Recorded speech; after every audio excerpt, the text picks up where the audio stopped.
It's time for this week's episode of Brandon Sports Talk, featuring in-depth interviews from those who are trending in the world of athletics. And now, here's the host of Brandon Sports Talk, Brandon Pate.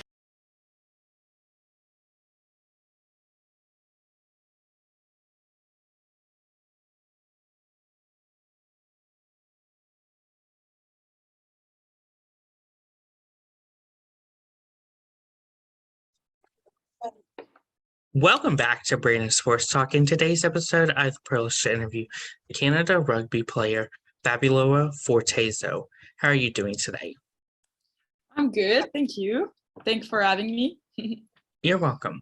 Can you talk about how you knew that you wanted to play professional rugby? Sorry, can you ask the question back? I didn't hear. Can you talk about how you knew that you wanted to play professional rugby?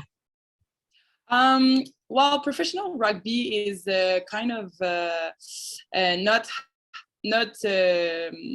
happening here in Canada for women, and so I play semi-professional, I could say, in France right now.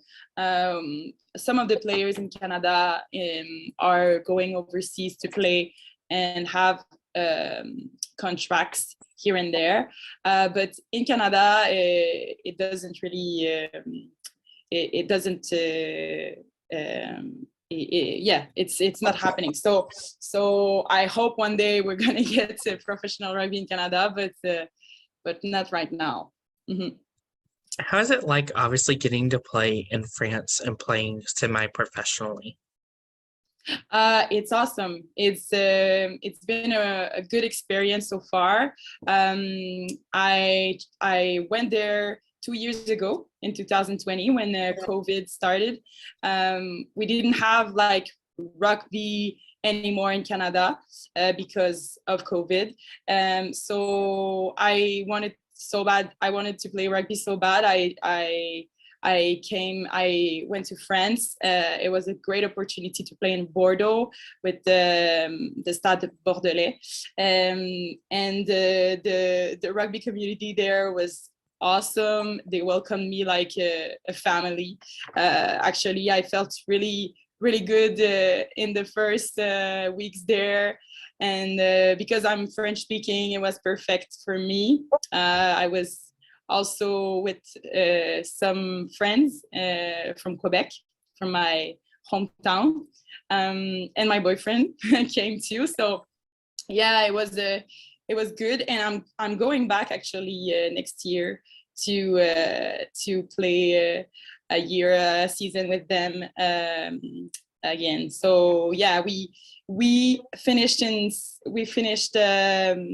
in the league last season. So we're aiming for the gold next year. Of course, how is it like, obviously, balancing between playing in France and also playing for Canada? That's a good question. Well, there, like I said, I'm not the only one. I'm not the only Canadian player in the national team that did this jump in Europe to play rugby, semi-professional rugby, I would say.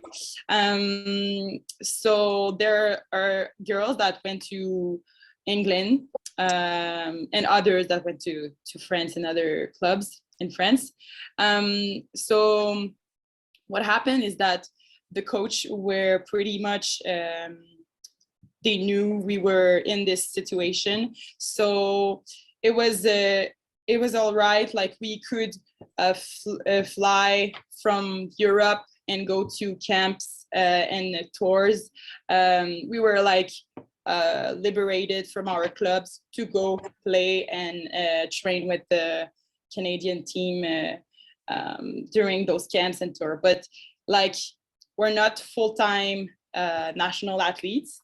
We are like we are going in camps and tour, but like it's 1 week, 2 weeks, 3 weeks, and after we're back in our realities.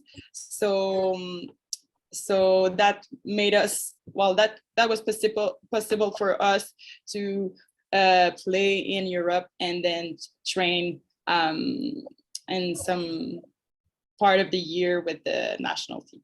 Yeah. What was that feeling like when you made the Canada national team? How was it? Mhm. Oh, it was in 2016, and I had my first cap in 2016, and it was great because it was in Utah. And for Super Series, we were playing England, France, and USA. So my first game was actually against England, one of the best team in the world, and we won that game. So it was a great memory. I remember, and I will always remember. So yeah, six years ago already.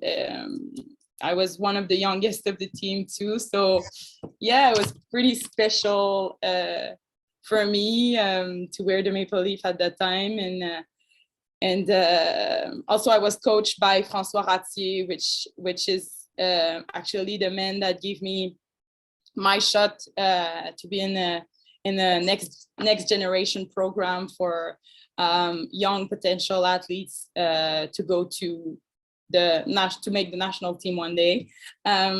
So yeah, I really respected him, and I was pretty happy to have my shot in the senior national team that year. Yeah. What was that feeling like getting your first cap in the international rank? It was great. Like I said, it was pretty special because I was still young, and it was the World Cup year. So the team was preparing for their World Cup, and I was entering the team. So yeah, unfortunately, I had an injury that year too, so I couldn't make the World Cup. But I learned to be patient, and I'm still here. I'm still here today trying to participate to the next World Cup in 2022 in October in New Zealand. What was that feeling like getting to put on the Canada Maple Leaf jersey for the first time? It's very special because you think about the fact that you're representing your city, your hometown, your province, your university even, or well, I'm thinking also about my family. Like you're representing all those people that you love. So it's very special, and also like the belonging to this large country. It's a very large country. It's something I keep on developing through the years I play rugby with this team. So it's growing and growing. So I can't wait to really, well, I hope to be representing Canada for the next World Cup and have this belonging in me and just have the fire to play too. Of course, how did it feel seeing that your last name was on the back of the jersey and knowing that all of your hard work paid off to represent Team Canada? Well, actually, in the 15s rugby, we don't have our name behind our back. It's the case for 7s rugby in the Olympic rugby, we could say. So well, I don't have my name under behind my back. I have my number, but that's what makes 15 special, I'd say. The fact that we're very, we have that synergy. We want to play as a unit. We want to play together and put all our abilities together to really lead to success, you know. And I think the fact that the teamwork is very, very put forward in the 15s rugby is the strength of the sport, and is the fact, and it's in making us do wonderful things on the field. Mm-hmm. How is it like obviously getting to play in the 7s rugby? Sorry, I didn't understand the question. How is it like, obviously, getting to play in the sevens rugby and the 15s? Oh, and the 15s. Yeah, because sevens, I used to play sevens. And I'm still playing sevens for fun, but I'm into 15s right now. Well, how it is, it's, I'd say it's like a sport where you really can feel freedom, because you can use a lot of athletic abilities playing the sport. You can run, you can kick, you can pass. So there's a lot of things you can do on that field. And also I love feeling the strength, feeling powerful. So practicing the sport make me feel like it. And yeah, before I was a rugby player, I was a soccer player, and I could see the difference actually in those two sports. And yeah, I'd say the collective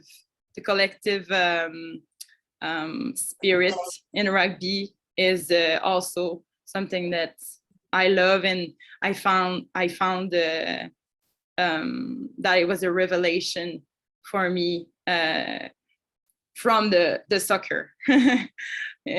So yes. How has, obviously, soccer helped you into your rugby career? Good question.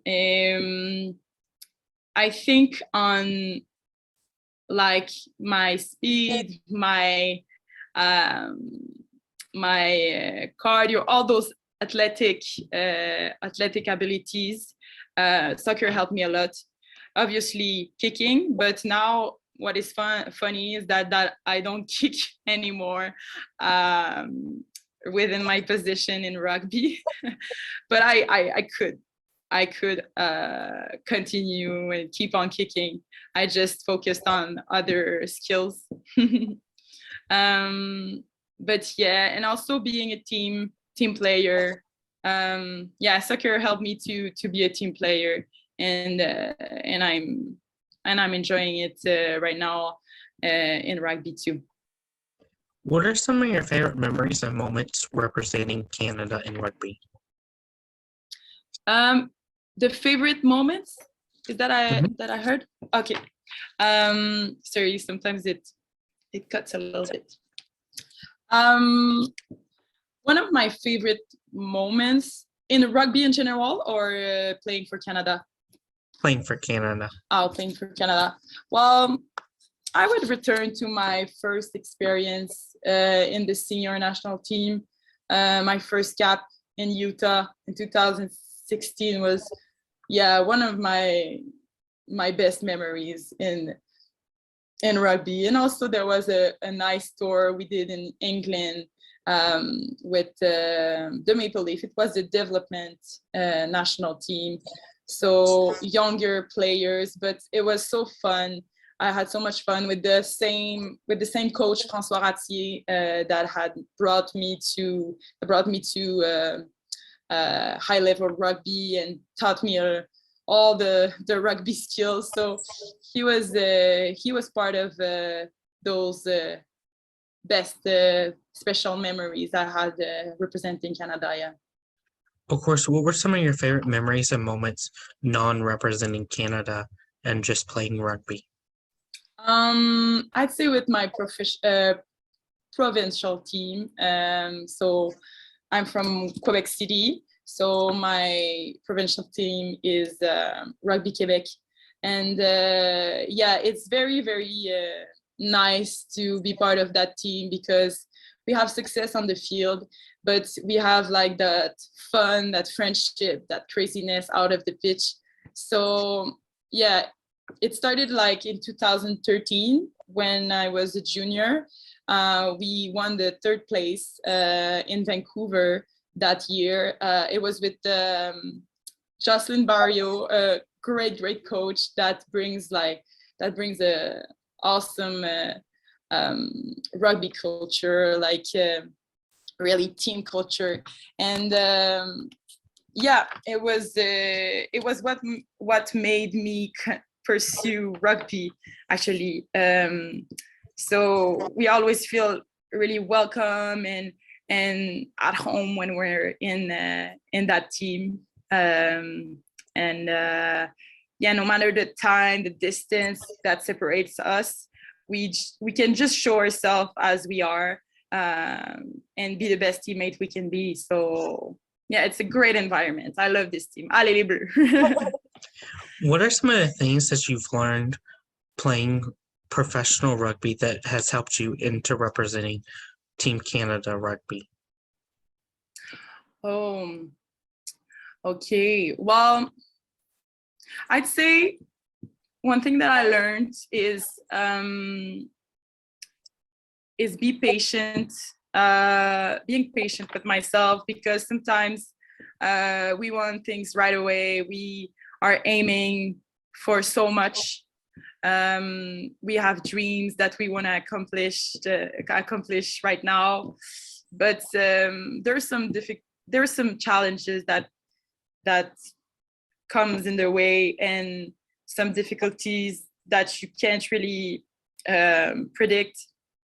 So yeah, I think one thing is like to be patient, and if you continue working, if you continue being genuine and humble in what you do, like I just trust that all the objective and goals you have will come, and you realize. Yeah. How's it like, obviously, getting to travel all around the world and getting to play in all these different countries representing Canada? Well, it is really nice. It is really nice to travel all around the world, visit some place that you don't expect to visit in your life. It is very special because the rugby community is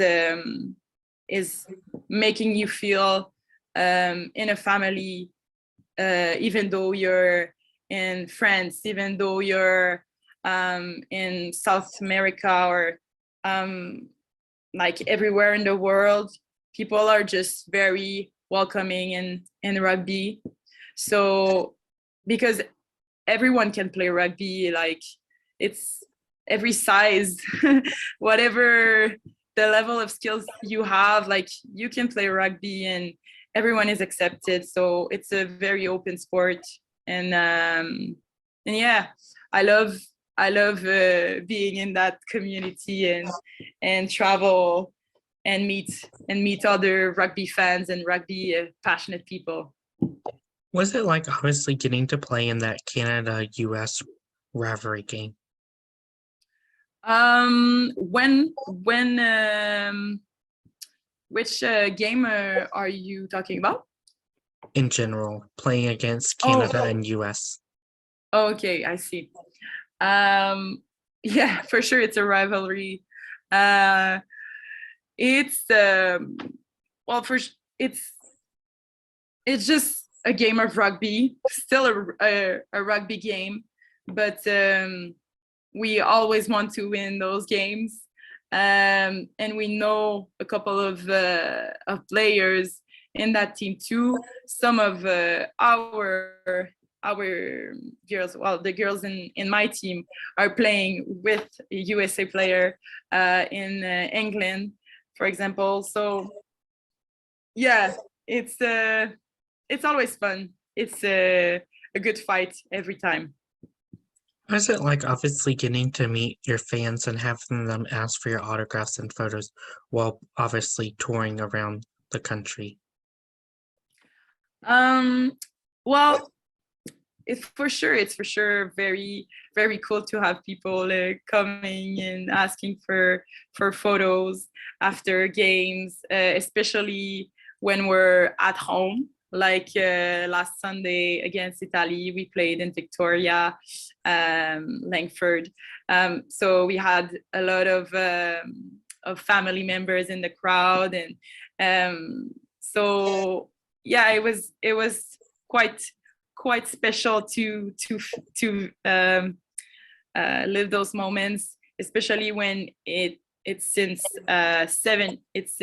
2015 that we didn't have a game at home. So yeah, it's great. It's great to have also young girls that are following us and getting inspired by us. Like that's a motto for us. That's that's bring us fire. Of course, playing in that home game, what was that like getting to play in the home game and playing on home soil and having your fans look up to you? Like I said, it was something amazing.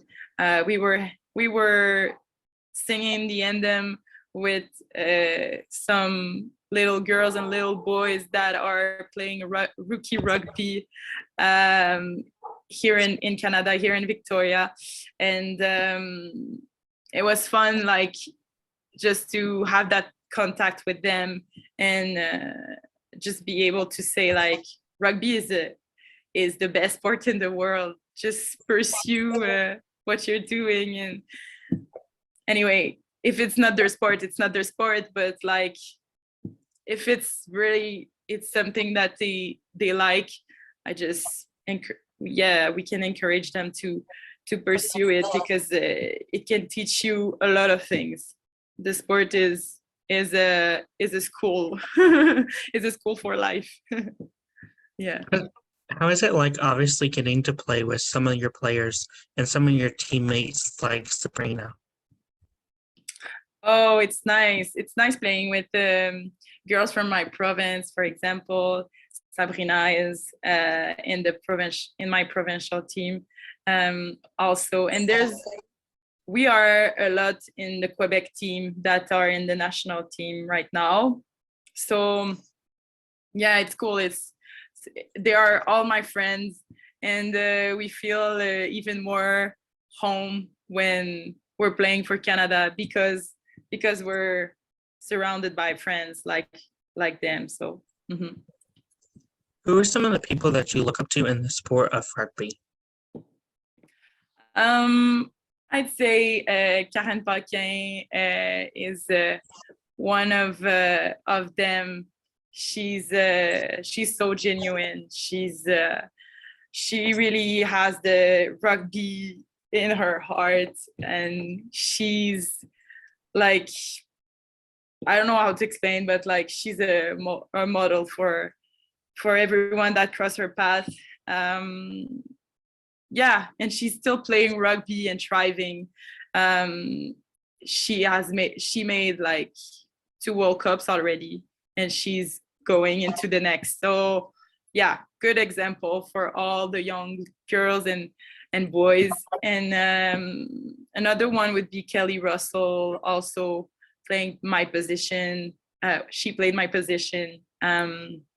She went to the Olympics, so she was doing 7s and 15s.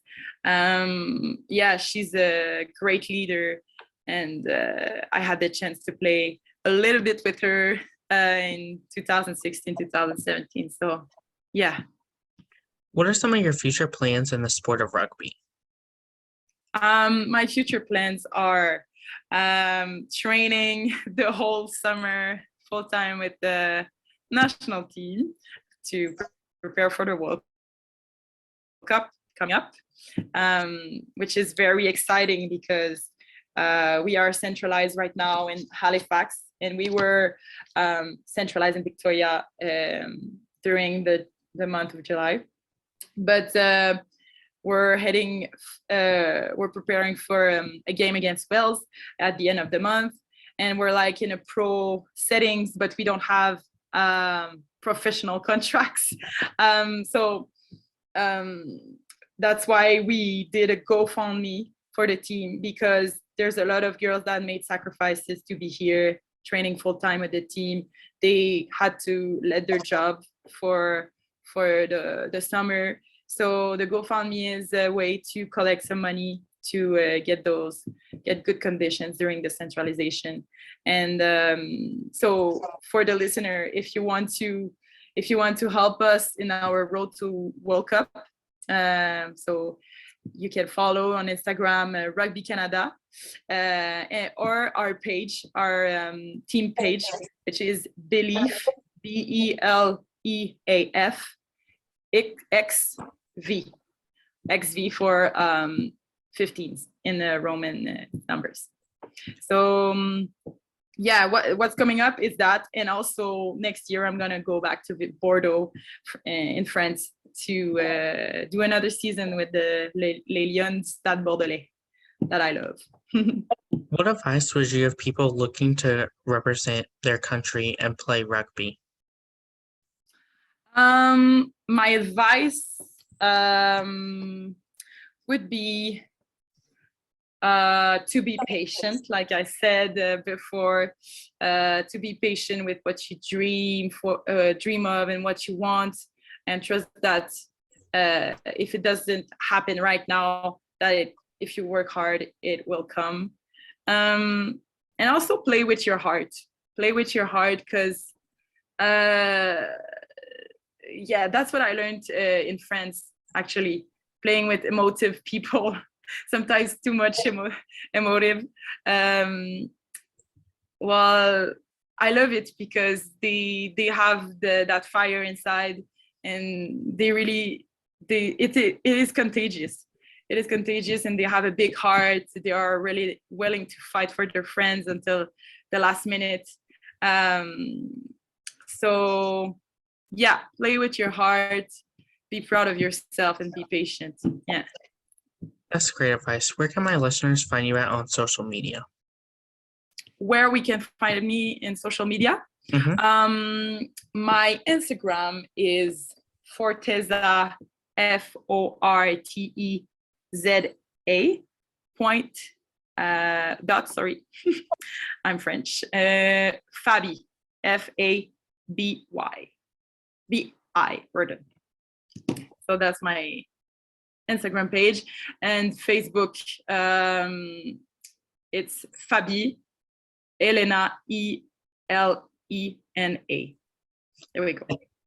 Thank you again, Fabiola Forteza, for your interview, and best of luck in your future representing Canada Rugby. Thank you. Thank you very much. You can find Brandon Sports Talk on Facebook at Brandon Sports Talk, Instagram at Brandon Sports Talk, Twitter at Talk_Brandon, and you can find me on YouTube at Brandon Sports Talk. Don't forget to like, comment, and subscribe. Thank you again for your interview, and best of luck in your future. You've been watching Brandon Sports Talk. Please feel free to like, share, and subscribe to Brandon Sports Talk on social media and on YouTube.